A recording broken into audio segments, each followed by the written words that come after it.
Hello my dear student, कैसे हैं आप।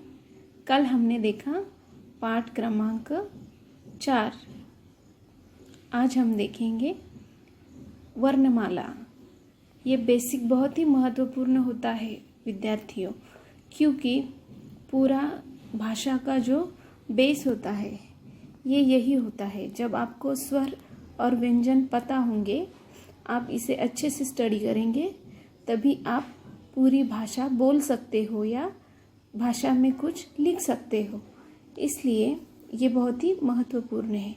आज हम देखेंगे पूरी वर्णमाला, यानी कि स्वर किसे कहते हैं, व्यंजन किसे कहते हैं।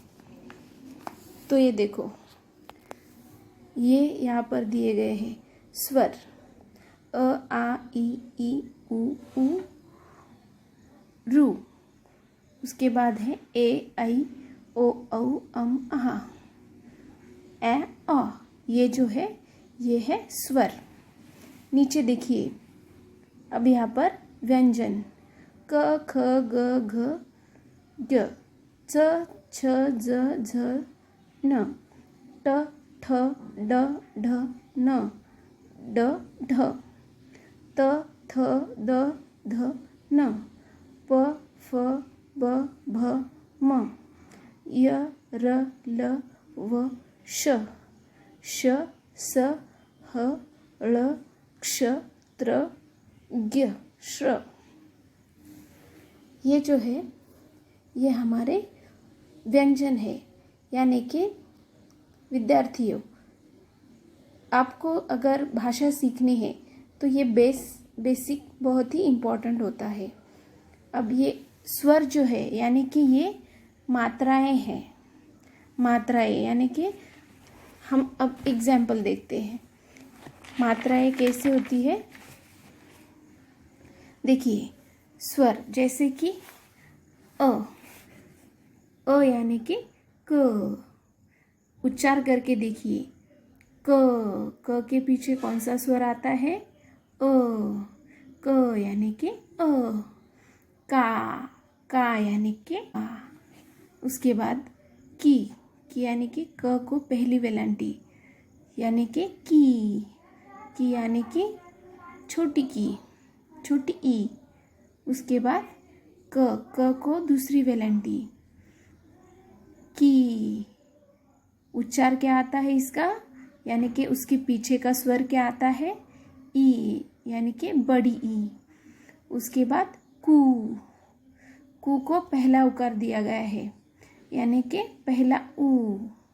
उसके बाद क को दूसरा उकार ऊ, कू। जो उसके पीछे का जो स्वर है वो आपको समझना है, कू यानी कि ऊ। अब यहाँ पर दिया गया है क्रू यानी कि रू, ऋषि का रू। उसके बाद देखिए, क पर एक मात्रा यानी कि के यानी कि ए। उसके बाद क पर दो मात्रे कई यानी कि आई। क को एक काना एक मात्रा को यानी कि ओ। क को एक काना दो मात्रे यानी कि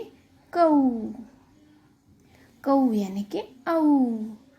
क पर अनुस्वार कम यानी कि अम। उसके बाद कहा यानी कि अहा। क्या यानी कि ए। उसके बाद क को एक काना और एक उस पर आधा चंद्र यानी कि क। समझ में आया, क यानी कि ओ। ये होती है मात्राएं। मैंने आपको एग्जाम्पल बताए हैं। इसी प्रकार पहचान हमारी इस पाठ में हम सारी मात्राएं देखेंगे। तो चलो विद्यार्थियों, अब हम देखेंगे पाठ क्रमांक 5, पहचान हमारी, भाग 1। देखो, आपको यहाँ पर कुछ स्वर दिए गए हैं अ, आ। ये आपको यहाँ पर क्यों दिए गए हैं, क्योंकि इनसे जुड़े हुए कुछ शब्द आपको नीचे भी दिए गए हैं। अब हम देखेंगे पहला चित्र। यहाँ पर क्या दिया गया है आपको, छ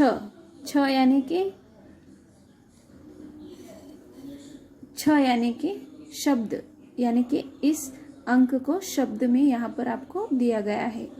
अब छ के पीछे अ स्वर आता है, छ यानी कि अ। ह के पीछे कौन सा स्वर आता है, अ। तो इनके पीछे आने वाले स्वर कौन से हैं, अ अ।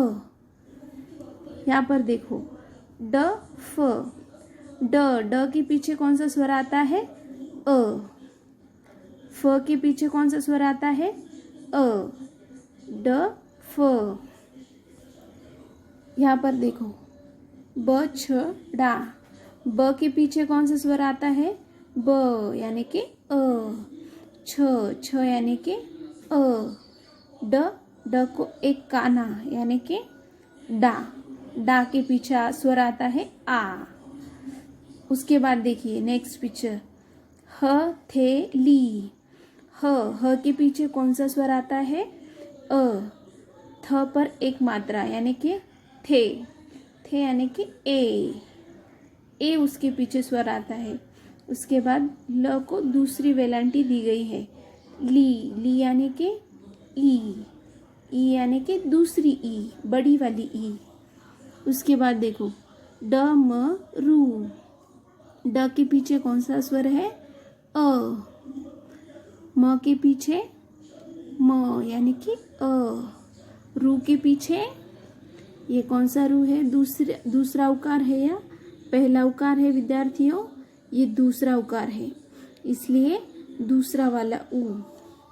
उसके बाद फल, फ ल, फ के पीछे अ आता है स्वर और ल के पीछे भी अ। यहाँ पर भी सेम। अब आपको समझ में आया होगा कि मात्राओं के